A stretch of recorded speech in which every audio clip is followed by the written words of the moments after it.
Thank you for coming on to the Queer Voices Sports Podcast. I'm joined today by Lawrence from the Cardiff Red Kites and then by Neil Roberts from the Cardiff Baseliners. Thank you for coming on. First of all, Neil, could you tell us a little bit about the Cardiff Baseliners? We know it's a tennis club. We know it's queer friendly, but how did it get set up? When did it start? Yeah, so it was kind of by accident, actually. I mean, so I'd played for sports clubs in the past, so been playing tennis for a long time, but I'd played for LGBTQ sport clubs as well, in particular the Cardiff Lions, who are the rugby team in Cardiff. And because I've been playing tennis for 20 years, I was thinking, we have the rugby, we have the football, why do we not have the tennis? And I was aware, of course, that there was clubs in London. I think there was 2 or 3 at the time. There was also one in Manchester. So I thought, Cardiff, it's time for Cardiff to have one. So I actually just emailed Tennis Wales, who are obviously the governing body for Wales, who are part of the LTA. And they actually said, it's interesting that you've emailed us because that's part of our equality and diversity plan for the following year. And so, I contacted them, and then within sort of 4 months, so this was in November 2021, by March 2022, we had our launch day. Okay, so you were one of the founding members then as a result of that? Yeah, so I've been chair now for 3 years, and I was essentially created it with Tennis Wales. I saw on the Instagram page that you've got a session every Saturday from 11 to 1 at Whitchurch Tennis Club. Yeah. Do you move around different clubs, or have you kind of now settled on Whitchurch as your main location? Yeah, so we initially were playing in Heath Park, behind the Heath Hospital, and that was essentially our base. We kind of consider ourselves a nomadic club, so we weren't tied to an official club, and whilst we do play at Whitchurch and we have an affiliation with them, and we still consider ourselves sort of a nomadic club. So what that means is that Whitchurch, obviously, we have an agreement with where we play, as you said, on a Saturday. If that situation was to change at all, so we then could move to a club of our choice.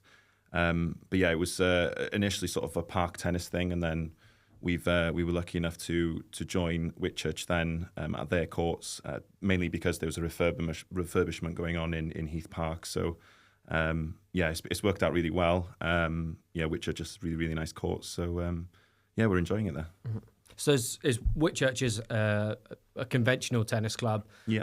How did the conversation go with them when you reached out to say, this is the club we've got and we want to use your courts? Yeah, it was kind of, again, a kind of an accident, really, because once we knew that the refurbishment was coming, Tennis Wales were essentially planning a huge refurbishment across parks tennis across Wales. And so we knew that the parks tennis route was probably not the route that we would continue down, just because of, we might move to another park and then they have a refurbishment.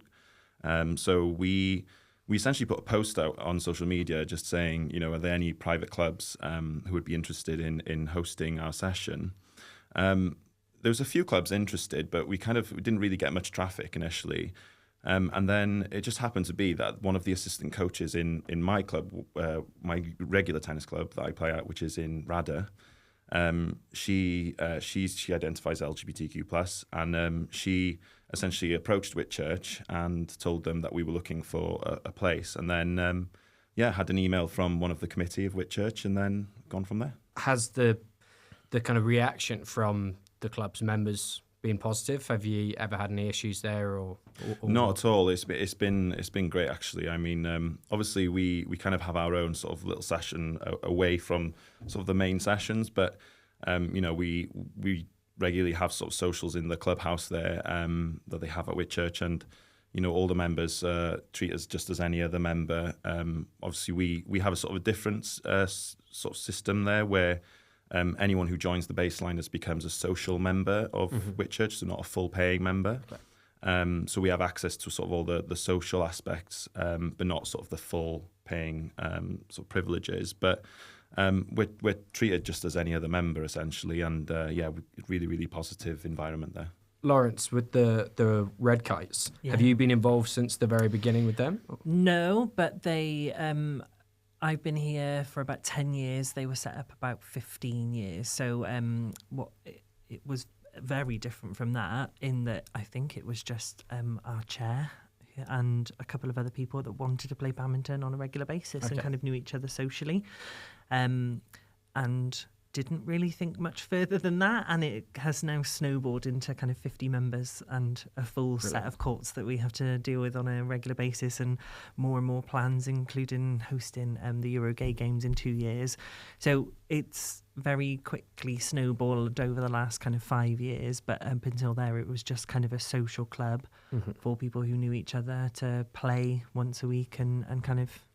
And it was like that for a very long time. So it was like that for a decent kind of 10 years of just 5 to 8 people playing on a regular basis. And now it's completely changed. So the thing that has changed it massively is Neil's social media, basically. So anytime social media has been involved, it's just kind of changed the way that we've had to kind of think about things. And to the point now where we are having to cap sometimes our membership, and we're having to have membership pauses and all those kind of things in order to allow enough people to kind of play. So in terms of those numbers increasing, did you, like the Baseliners, have to move around venues, or have you always stayed at the same place? For the first couple of years, I'd say more like 5 to 7 years, it was a couple of places, but we only really needed 2 courts, and that's quite easy to get hold of. And it was called the South Wales Gaymen's Badminton, and then that's kind of changed over the years, and we've changed our name to Red Kites in order to become more inclusive and become more kind of welcoming to outside people, and not have that perception that it is really exclusive and doesn't want part of the wider LGBT to be part of it. We've played all over the place, but now we're static in the Swallow Centre and have been for the last 5 years, 7 years. Yeah, it's about 7. Yeah.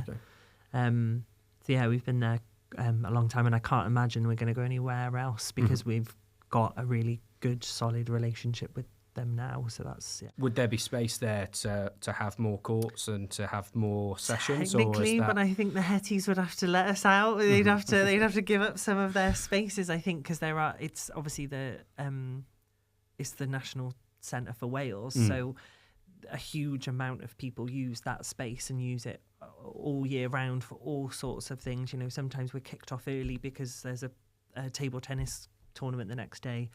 In that sense, it's lovely to be part of that and held in that space, but also we are competing with other people for space and time. So I'd love to have that whole bottom floor. I'd love to have the whole top floor that we have. We've got 5 courts at the moment, but I'd love to have 15. I'd love to be able to do that, but we could certainly fill another 5 courts.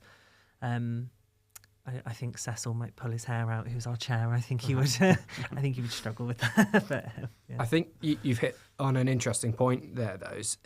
Do you think that Sport Wales sees the growth of the Red Kites and potentially the Baseliners as well as a way of improving the numbers of people that they have playing their sport, and also allowing or opening up another avenue for young, talented players who might be able to think, well, this is actually somewhere where I could follow my sporting interests and also feel accepted and welcomed and reach the top level? Or is it just we should do this because it's probably the right thing to do around diversity and inclusion? Oh, what a difficult question. Yeah, I think for us in particular, it's more about I'd say the latter of your 2 sort of questions.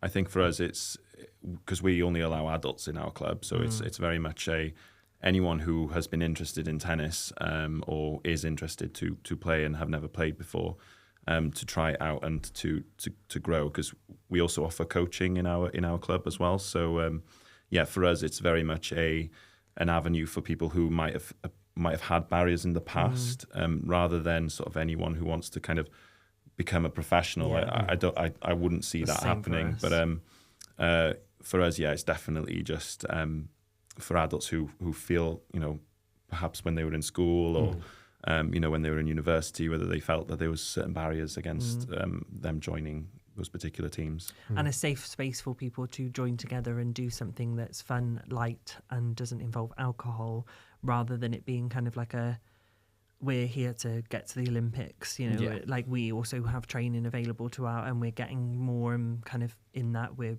myself and another member are about to do our level 1 in coaching, so we're going to move forward in that and kind of make sure that people feel safe and confident doing it rather than professional. But in terms of the kind of badminton Wales, I wouldn't say that we've been deterred from increasing. There's been no kind of sense of like, don't do it, or you're not allowed. But I wouldn't, on the other side, I wouldn't say that there was an overwhelming kind of wave of support for us to kind of massively go anywhere else. So I wouldn't say that been against us increasing our numbers. I think we would really struggle to do that because I think we've all got jobs separate. I don't know whether that's different in heterosexual sport. I suppose that's the kind of thing that I definitely don't know about, is are there equivalent badminton teams that have more funding than we do or that have more support than we do? I always just wonder, for every Tom Daley that makes it to the absolute pinnacle of their sport, how many young people... I played when I was 5. I started playing when I was 5. My gayness couldn't even begin to be conceptualized within badminton. I don't even know how I would even have began to have explored that and what the implications of it were and what that would mean. It was a very heteronormative, white, middle-class environment. I cannot even imagine me going, hey, like, hey, everyone. Like, I literally could not imagine what that would have done. And so therefore I didn't. Didn't tell anyone, wouldn't have told anyone. And then I left before I came out. So I didn't have to, thank God. You've hit on something there that I really wanted to discuss, is that thing of performing a role, playing a character of a heteronormative person in sport when you were younger and you're discovering your sexuality. Yes, that's something for you, Neil, that you feel you went through as well, where you... Yeah, I mean, my experience is, I mean, obviously everyone's individual experience is different, but mine is sort of in the space of, I grew up in northwest rural Wales, and you know, for me it was either football or rugby, and more so football than rugby. Rugby's more of a South Wales thing, I guess. But you know, it was one of those two, and then you know, anything else you did was kind of seen as abnormal, or you know, tennis in particular was seen as more of a sort of middle class English sport. And I only happened to play it because my friend lived right next door to the courts in the leisure centre. And yeah, it was, again, I feel like I've gone through so many accidents in life with tennis. It just seems like I just keep falling further into the sport. Yeah, my experience of it was that it actually helped me escape a little bit from sort of the prejudices that I was facing. Mine were more about sort of my character and the fact that sort of the environment around there is very much a... quite sort of a traditional environment, and you know, someone who's a little bit different, whether that's you know, what choices they make in life, or you know, how they behave, that's always highlighted in those kind of areas. And I mean, I wouldn't say I had a difficult upbringing. I was quite lucky, and I had a very supportive family. But for me, tennis was actually an escape from that side of my life, and it's actually taught me a lot about how to be resilient as an adult. You know, tennis is very much an individual sport, and you can mess it up if it's all down to you. And it really helped me deal with those challenges that I experienced as a teenager. Was the tennis environment for you one where you were kind of first able to be openly queer? Not so much. And then, you know, when I moved to Cardiff University, you know, I was still kind of, I probably still am to this day, to be honest. I feel like you never come out once, you know, it's always, you're always coming out to new people, and it's not a one event. And, you know, it's one of those things that I don't particularly feel like I'm openly sort of, so how to say this? It's kind of, I don't feel like people will know straight away, but then I don't feel obliged to tell them either. So it's very much if somebody asks me a question and it comes up, then I'll tell them. I'm not ashamed of it in any way. Passer. You get away with it. But yeah, so when I moved to Cardiff, it was just something I just never really told anyone. And it's only now sort of since I started the Cardiff Baseliners, I feel like, yeah, why not? You know, why can't tennis be more sort of open to LGBTQ people. We have amazing LGBTQ people on the female side in tennis. It's incredible the amount of role models that we have, but the male side, it's so far behind. And yeah, I would like to see, hopefully in my lifetime, an openly gay tennis player, in the top 10. That would mean so much to so many young adults who love the sport.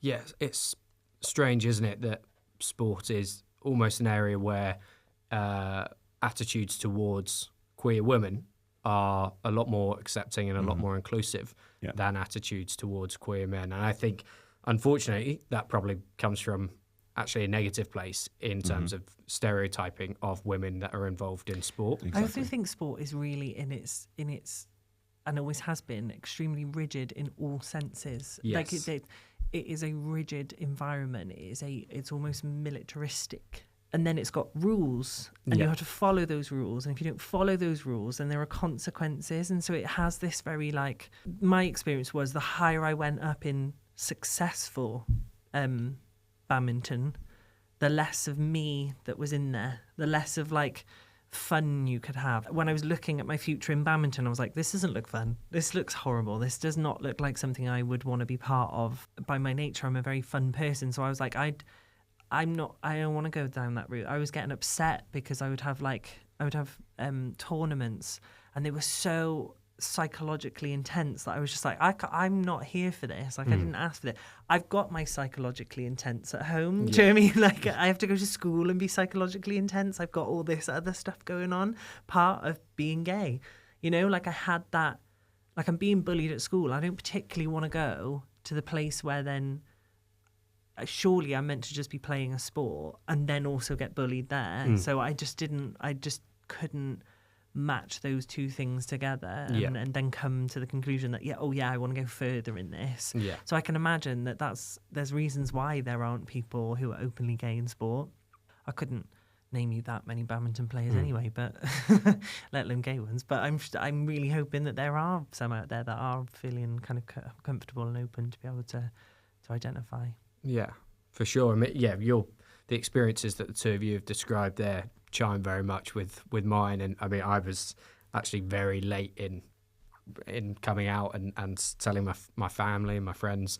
And it's one of the reasons I wanted to do this pod is because for me, sport is still an environment where I'm kind of even more reticent to be open, especially coming from a rugby background. So for the two of you, when did you get to a point where within that sporting environment you felt that you were able to identify as being LGBTQ plus, or first kind of have a conversation? Mine's easier because I joined them specifically. So I joined the gay badminton group. So it didn't, like, I'd tried 2 or 3 badminton clubs beforehand that were I don't want to presume, but I'm assuming they were heterosexual because they were just kind of usual things.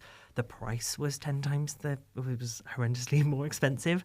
And the reception that I got, nothing to do with being gay as far as I'm aware. Like, no one's called me anything, but it was very much like, it was very competitive based. It was very, you're going to have to demonstrate how well you play before we accept you, before you're allowed a place in this place. And I was just like, I'm an adult now. I don't have to, like, the whole reason I left badminton was to avoid that. Yeah. That. So I'm not going to do that. So then when I turned up to the gay one, and it was just literally, oh yeah, you're right. Do you want to play? Yeah, sure, great.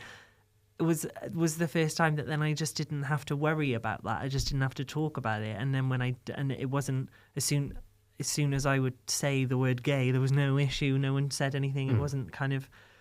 So I didn't need permission because it was just open and obvious that everyone in there... And there are people that don't identify as LGBT within our club, but that's also not a problem either. Weirdly, it doesn't then form a part of our identity when we're playing. It doesn't become the thing that's most central when we're playing. It's actually left behind. No one talks about it. You don't need to because everyone's kind of got this universal lexicon. We just shout Drag Race quotes at each other. Yeah, just a straight player's not shouting I'm heterosexual. Yeah, you're not running around going like, I'm so straight. Like, we just don't talk about it, which is exactly what sport should be in that sense of, like, But it's not talking about it because you're hiding it. It's because you don't need to. But when you want to, you absolutely can, and no one's even going to bat an eyelid, and it'll be absolutely fine. Yeah, How I mean, about you, Neil? yeah, for me, it's I think again, I always treated tennis as kind of like an escape, and every club I've ever been a member of, basically in Cardiff, I've never sort of been, I've never felt obliged to say anything. But then I think starting the Cardiff Baseliners was kind of like a threshold moment for me, because it was very much I was finally making a link between my identity and my love for something that's such a huge part of my life. And I'd been playing since I was 12 years old, and I'd never thought of putting those two parts of me together. And it just, I go to these sessions, and people say, like, thank you and all this, and I just think, well, thank you for being here. Why is it me that deserves the thanks? Because I personally feel like whenever I see them play and them improving, that's all I need. That is all I've ever wanted, is for them to love the sport as much as I do. I feel like I can finally say I'm a gay tennis player, and I've never said that out loud. I've just said that out loud for the first time. There we are. Well, I mean, it sounds to me like you've been a real trailblazer in the sport and in the community to set up that club, and hopefully that's a really empowering thing for you and your identity. Do you think that the club is one that you could have set up somewhere other than Cardiff, or is there something about Cardiff that helps facilitate it? I think it definitely helped being in Cardiff, and I would say that just mainly because it's obviously the biggest population centre in Wales, and also the fact that a lot of the governing bodies are here in Cardiff, and so having those one-to-one sort of face-to-face meetings in the early times was really crucial in sort of getting the stakeholder engagement that you would need for setting up this sort of project. Tennis Wales now, they're talking about sort of expanding to the other population centres, so we want to, and I'm going to try and help them do that. We want to potentially get one in Wrexham, and then in Swansea, and then possibly Aberystwyth, because Aberystwyth, funnily enough, is, it might seem like a small town, but it has a very high proportion of LGBT people. So I think it was the highest in Wales according to the last census. So there's new projects in the horizon as well, and but I think starting in Cardiff made sense because just because of the resources are there. Obviously, I think that's just because it's the capital city, and hopefully we can move those resources to other parts of Wales and show people in those areas where they might not have grown up in a city that it's okay to be gay and also love tennis. They don't have to be competing things. Yeah. I think that's one of the sad parts of it, is that, like, you'd go Barry, there's going to be more than 4 people in Barry who want to play gay tennis, but for them to set up that, no one would bat an eyelid if a straight group of people wanted to set that up, and then call it Barry's LGBT tennis.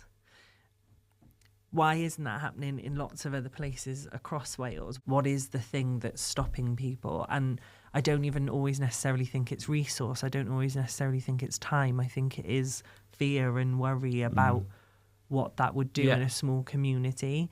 I suppose that's the one thing that kind of we don't have to worry about in Cardiff, is judgment from other people. It's a huge city, and that's why a lot of gay people tend to gravitate towards bigger cities. We're hoping that by hosting the Euro Games that we kind of really bolster that sense of, okay, we're established now. This is what we can do when we're established. Hopefully that will kind of reverberate out to smaller communities in other kind of areas and across Wales. In terms of people in those smaller communities where there isn't anything set up at the moment, and you were saying about potentially that it's more the fear rather than just the resources, how long were you thinking about the idea of setting up the Baseliners before you actually went about doing it? It kind of crossed my mind sort of maybe for a couple of years. Obviously, we had sort of the pandemic, which was a huge sort of barrier to sort of starting that. And then once things started opening up, and it was the winter of 2021 when I first approached Tennis Wales, I felt like it was the right time because it was, as well as it being something that I'd thought about a lot, I think it was a time when people wanted to try new things. You know, they'd gone through almost 2 years of being locked away and sort of not being able to make new memories and have new experiences. And I felt the timing was right because it was, you know, it felt like then maybe we'd have good take up, and luckily we did. And, you know, I feel like, yeah, I think if I'd done it maybe sort of earlier, I don't think it might have worked, oddly enough. So I think, yeah, the timing of it was crucial. And I think because it was just after sort of when the pandemic was starting to die down, it was the right time to do it. Which I think is mirrored by what Red Kites have experienced, in that before the pandemic we were smaller. Mm-hmm. We're significantly smaller, and then after the pandemic we've doubled, if not more, membership. Hopefully there'll be people listening to this who might have had similar ideas of setting up, whether it's tennis or badminton or another sport, an LGBTQ plus friendly club that haven't really been sure about how to do it. I mean, do you get people reaching out asking you how you went about doing it, or for any tips or anything like that?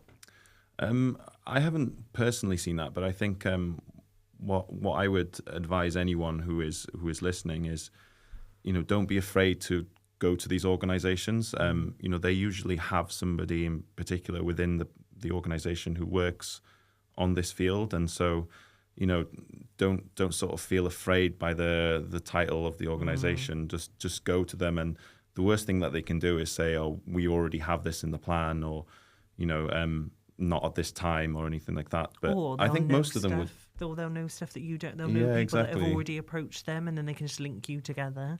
Yeah, so I think anyone in these other places who think that it would be a great addition to that area, I think, just have the courage to go and do it. I think, you know, these organizations, they I think a lot of them would love to do it. But again, I think they need passionate volunteers to do the work, because I will say it is a lot of work, especially in the early days, because you have to, obviously, to get the right funding, you have to have the right governance, you have to set up committees, you have to, you know, find the space to play, you know, if you have to decide on, are you going to do coaching, are you going to have rackets, are you going to have all the tennis balls paid for, all of those things, you know, those things require a lot of work initially, but there are organisations out there that will support you to do it.